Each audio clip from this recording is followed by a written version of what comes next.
Alright, new world, let's solve this place. This place should be kind of chill.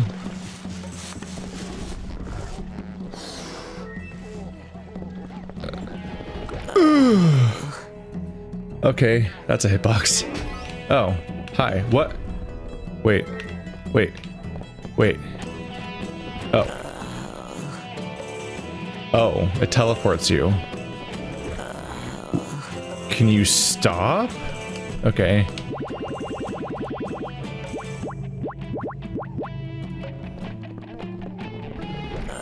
That doesn't work. What? That's kind of douchey timing, like it's hard to get out. Oh right, because I need to do... Where is it? Levitation. It's already, I was already mapped. What? Why was that so slow? That was weird. Just that one time though.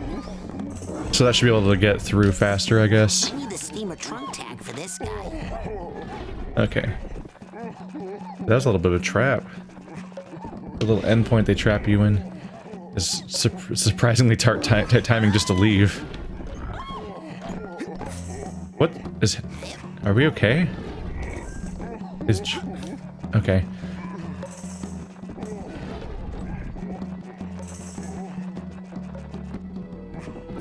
Cool.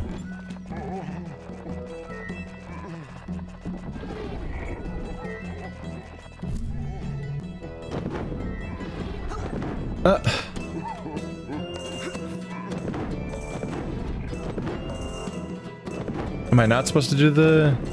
These trampolines... Wait, these trampolines work different from the ones from earlier in the game.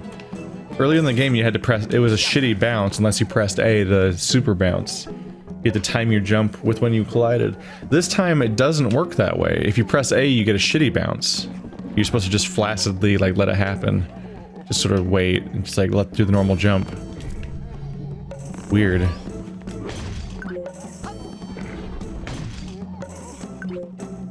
Okay.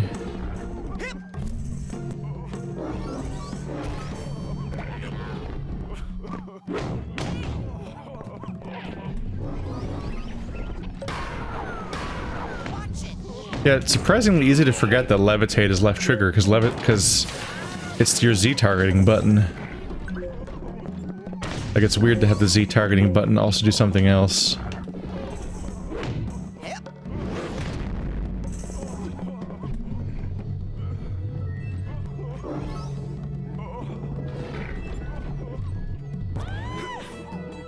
One way. The bull doesn't believe in that.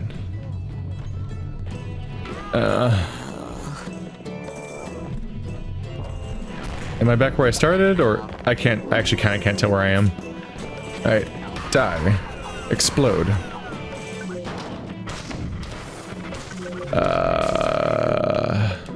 Huh. It's gonna be a little hard to tell where I've been, and then because it's a giant hallway. I weirdly feel like I got hit by the bull and I went forward through the level instead of backwards. Or at least I didn't really seem to lose any progress. Really, I can't jump over this fence. There's invisible walls. I feel like you should have thought about that before you gave me a giant jump. I don't know, this just isn't a very... I don't know. I was talking to Stephanie, because she's played this game before too. And I was just thinking about like how it feels like... This definitely feels like a game made by people who made adventure games and not platformers until now. There's so many logic breaks. You can't use invisibility in this entire level except for the one part you can use invisibility in. We just taught you levitate, but we're not going to have you use levitate for several levels so that you forget how it works. We gave you a super high jump, but here's a bunch of invisible walls that you can't use the jump on because we regret giving you a jump. Whoops. We didn't mean to do that. Can we take it back?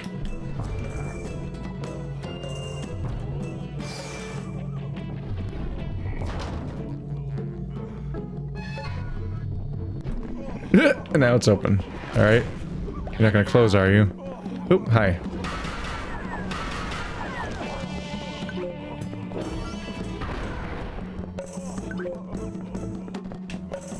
The focus instead is on the idea of entering each unique world and discovering a brand new interaction between the environment and some ability you have. Which is like, it's a lot like the adventure game thing of use all the things in your inventory on the things. Just walk into area, then just mash all your different items onto the thing until one of them works, which if you're lucky, and also noticing just the right thing, you might intuitively be like, aha, this is the solution to this level. But other times you might just be like, I'll just try a bunch of random things.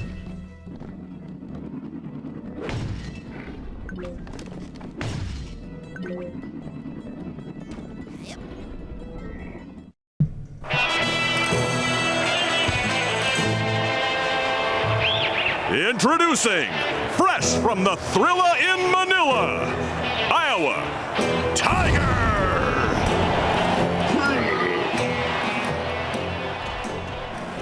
Hello, chunky boy. Come get me. This seems unfair. Wake up, little man. Time to go nighty-night. I am awake. Good, because it is bedtime for you, Snake Size. What are you talking about?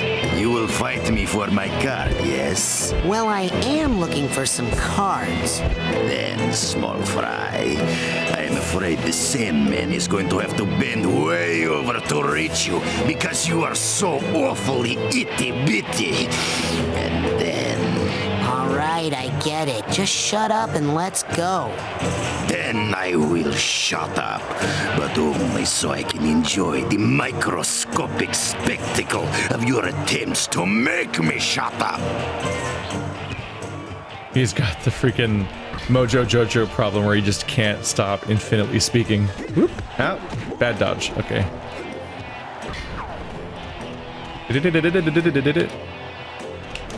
Okay, the side roll doesn't work because he just chases you. Gotcha. Ka.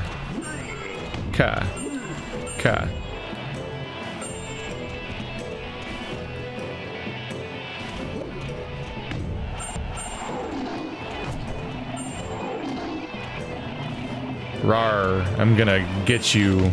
Alright.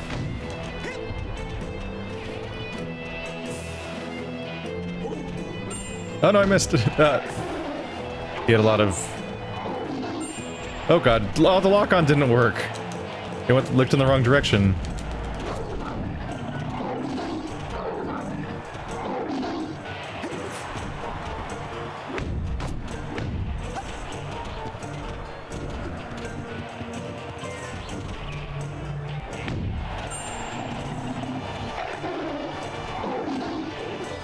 Nope. All right. Avoiding the tiger pounce requires some serious tumbling skills. Yeah, until it just doesn't work. Because he changes aiming direction in mid-air. Alright, come on. Hit me. Smack me. There we go. Sleep tight, kitty.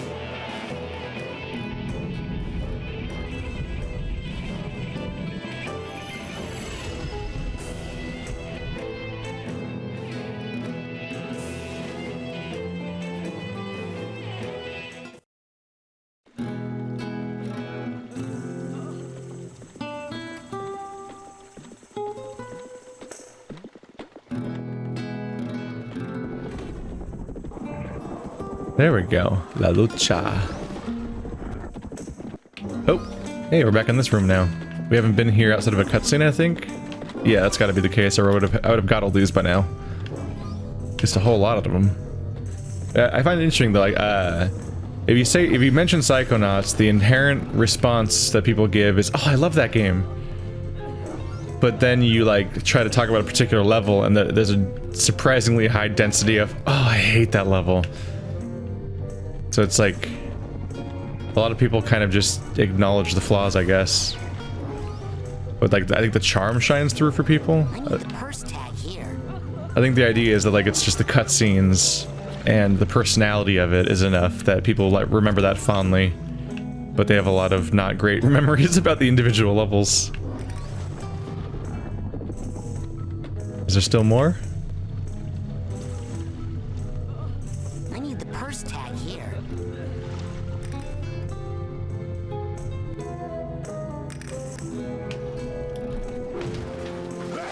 Heal me.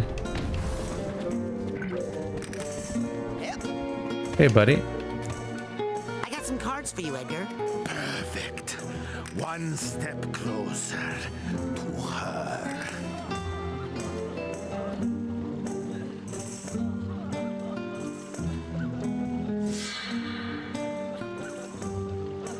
Please, boy, I must have those queens. Other queen. Oops, sorry. Please, boy, I must have those queens.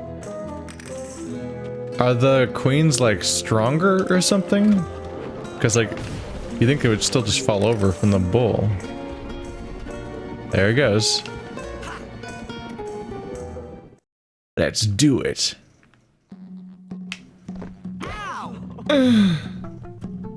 That's so many brains.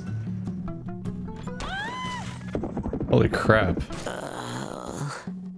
Long way.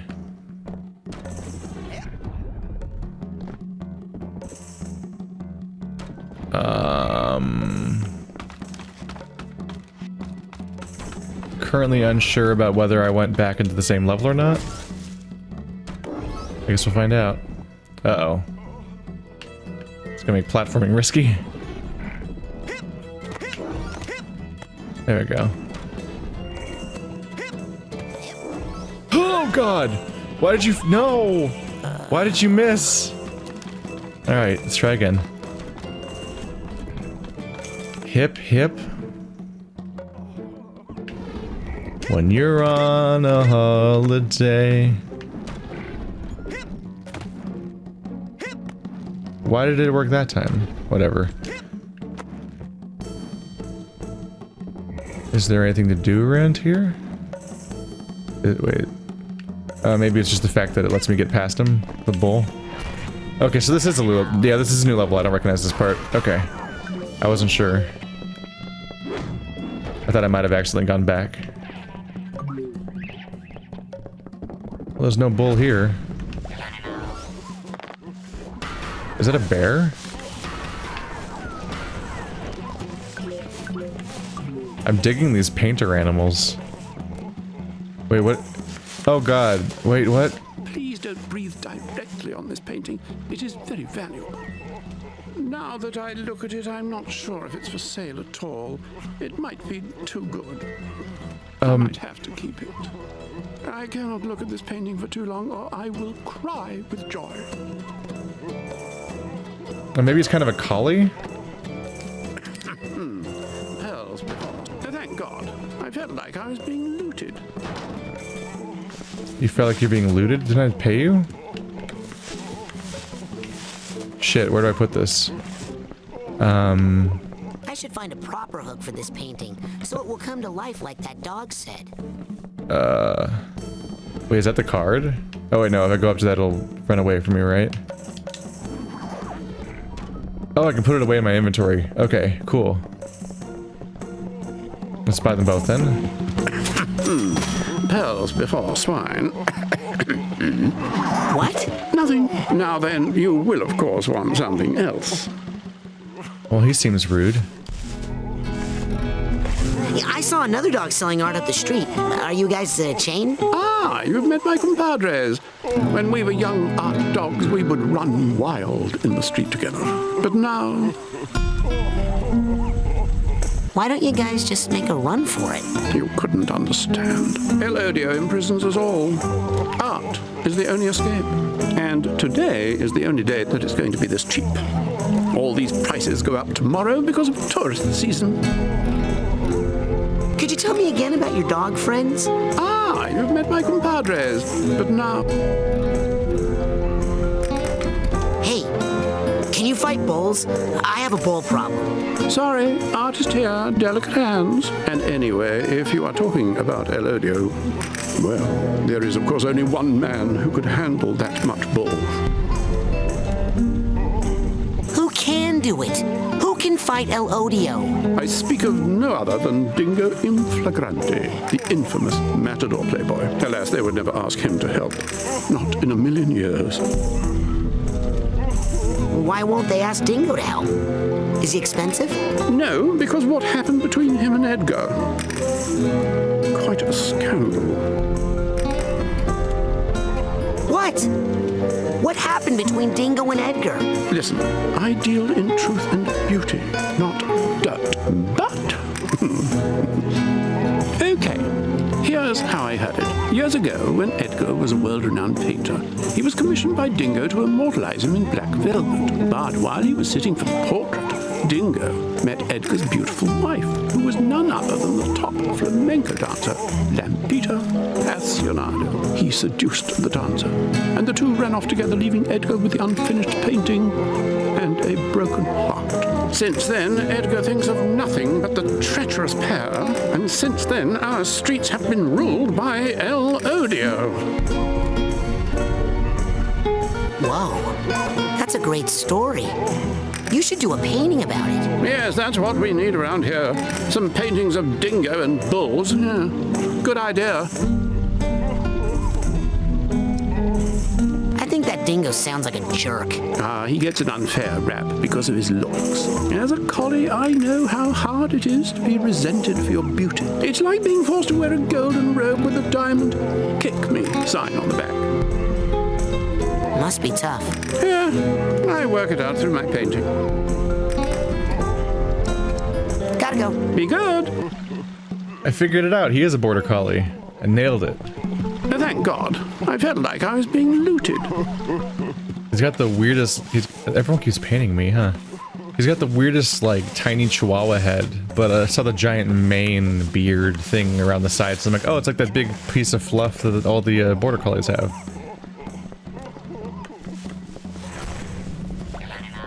I don't know where to hang these. I don't think I've seen a hook anywhere.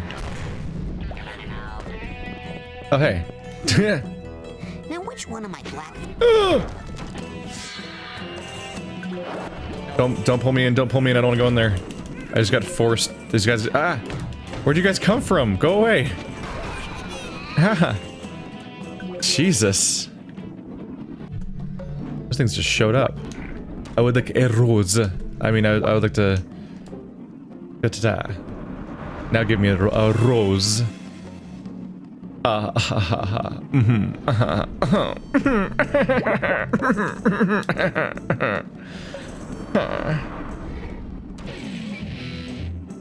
Hello. Boink, boink, boink, boink, boink, boink, boink, boink, boink. This is neat. Beep.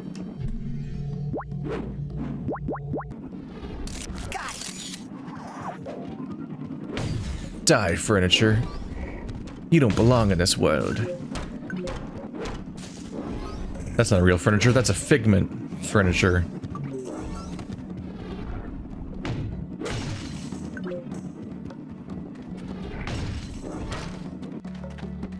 When I talk about consistency and so on, like as a platformer and so on, like if you play like any of them really, like Ori and the Blind Forest, or you play Mario Odyssey, and the handful I've played in general, the Metroidvanias I've played, for example, there's really like really particular rules that are established about how the whole world works, and then you consistently follow those rules, and then you try to execute via your performance and all that. But adventure games, you don't know what you're going into. You just walk into narrative scenarios and environments, and then you just try to solve your way through whatever weird scenario is happening. And every single solution kind of stands on its own, and it's often not building off of previous experiences at all, because otherwise there'll just be the same solution for every puzzle. So they very specifically don't repeat the same ideas a lot. And point-and-click adventure games are specifically built around that idea. But it's weird for a platformer. But at least do an inconsistent design where you'd think you'd want to learn periodically, like, okay, here, I now have a levitation skill, so now levitation will be incorporated into every level from here on out, one way or another, to keep it fresh in my mind, but also because, like, my tool set as a player is growing, and, like, so I have reasons to play with all these tools as they grow. Like, a game starts simple and gets more complex as it goes on. This game kind of doesn't do that. It kind of just drops mechanics. And also will, like, break its rules left and right. One of the ones is that all the commenters are now saying that earlier with those trees, you were supposed to hit the trees to make the apples fall out.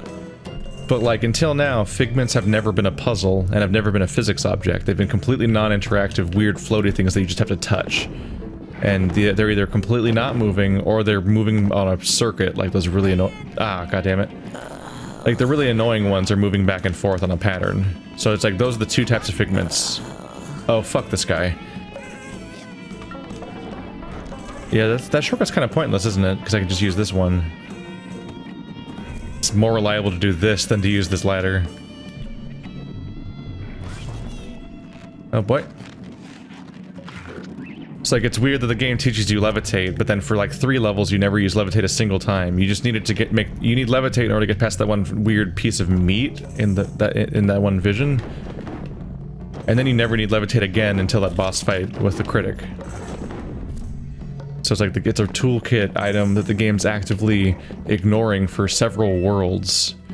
Then you have this thing where they teach you invisibility, but then they're like, nuh-uh, everyone in this world has infrared vision and invisibility doesn't work now. But then there's the Girl Scout who's not wearing infrared goggles and it still doesn't work on her, the sniper. Oh, facing the wrong way. God damn it! And so the infrared rule still applies to the sniper girl, even though it's not established why she can see you when you're invisible. But then slightly later in the world, you encounter another Girl Scout, and invisibility does work on her, even though it didn't work on the previous Girl Scout. In fact, invisibility is completely unusable for that entire world until it's abruptly the only mandatory solution for how to continue forward with the world. What are those? Do those things not go somewhere? It's like, its use of its toolset is weird. And like, this level has a bunch of invisible walls to stop me from using this power, because they gave me this power, but they regret giving me this power, so they don't want me to use it now. So they block me from being able to use it in several places. There we go. I don't know what's over here. Is there anything over here? Oh, grab the ledge, no! It's a bit of a mixed bag.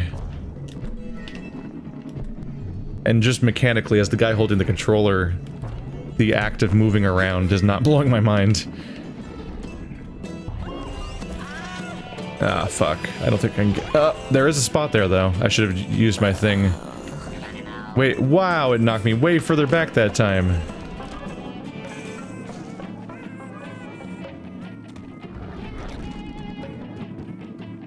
So while mechanically the game's a platformer, I don't think that's what it's really remembered for.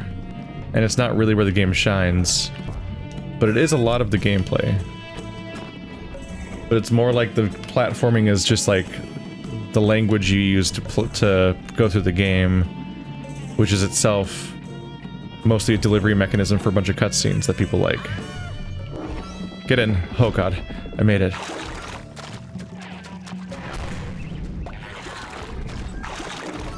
And don't get me started on the combat.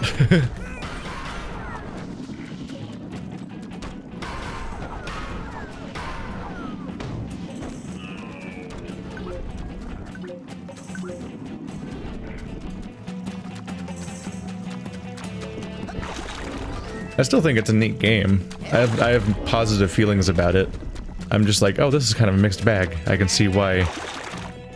Whenever I play a Tim Schafer game, I can always see why they've been kind of struggling as a company. Because it's like, it's not unmitigated genius. A lot of auteur figures in the gaming industry are given this like moniker as if they're like these mega geniuses that are just like they're not getting their due. Which is weird because I'm only 10. How could they not break through and be ultra famous? They're so perfect and geniuses and make the best games. But it's actually like, oh no, these are really, really mixed. They're like, oh, this is charming, but eh. Like, I played Stacking and Costume Quest and Iron Brigade and Brutal Legend and Broken Age and Psychonauts now and Grim Fandango? And out of those, I would say Grim Fandango is probably their best game, followed by maybe Brutal Legend, but even that opinion might be controversial, because that's actually the one that a lot of people really don't like. Maybe it was the Jack Black that got me. Come here. Edgar's Lament, and Iron Brigade's probably the worst game.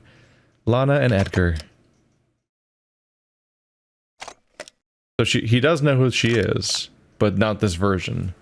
The one in the memory doesn't remember. Ah! And all of the other luchadors from his wrestling, or at least all the members of his wrestling class, are now the people in his mind that are protecting the four queens.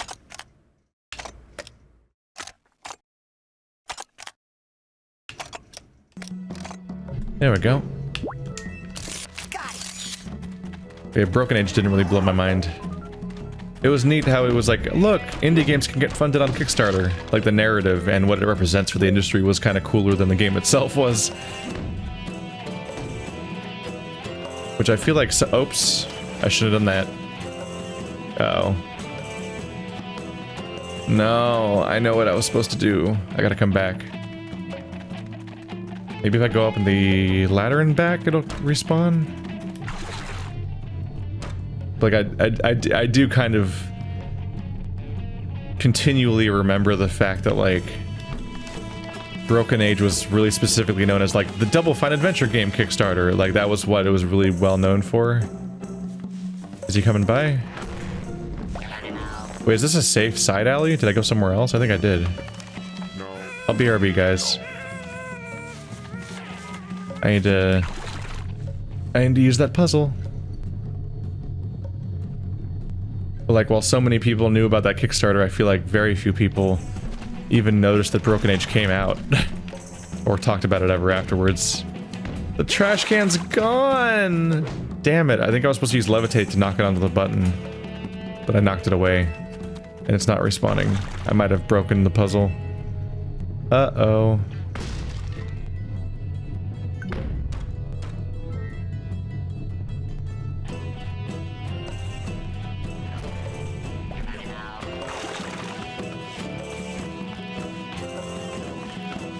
You can definitely dig like the... Ah, you asshole. You can definitely dig like the raw creative energy this game has. And fuck you, dude. Oh my god. Like, just the wacky thing of like, every world's different and different stuff's happening, it's crazy! But most of the systems could use refinement. And when you hear people talk about this, there's like, apparently like major cuts to the content where they had to cut a bunch of things. Which is, I guess, is why I randomly encountered a boss fight with zero context in the middle of the paranoid brain. Is that like a lot of systems were supposed to happen that just never happened. Which is about par for the course for a Tim Schafer game. Oh, it's he's got the Peter Molyneux thing a bit where he overreaches like crazy on what he wants to do with a given game, then has to like resign himself to some final state. And kind of let that be what happened, and a bunch of features get cut, and a bunch of things don't quite make sense, and a bunch of promises get broken if he did make the promises, but Tim Schafer usually doesn't do that. You more find out afterwards what the mess was. That's another world right there. Interesting. So I guess all these locations are in one continuous world. I thought I was like, oh, there's how I exit this particular place, and then I was ignoring it because I wanted to go and explore. And then, because I didn't want to miss the secrets, but now I'm finding a third dog and a third portal, so I guess I made a mistake not going to the previous one while I found it. You must be able to teleport to each of these locations? Yeah. You can probably warp to each of these spots. I gotcha.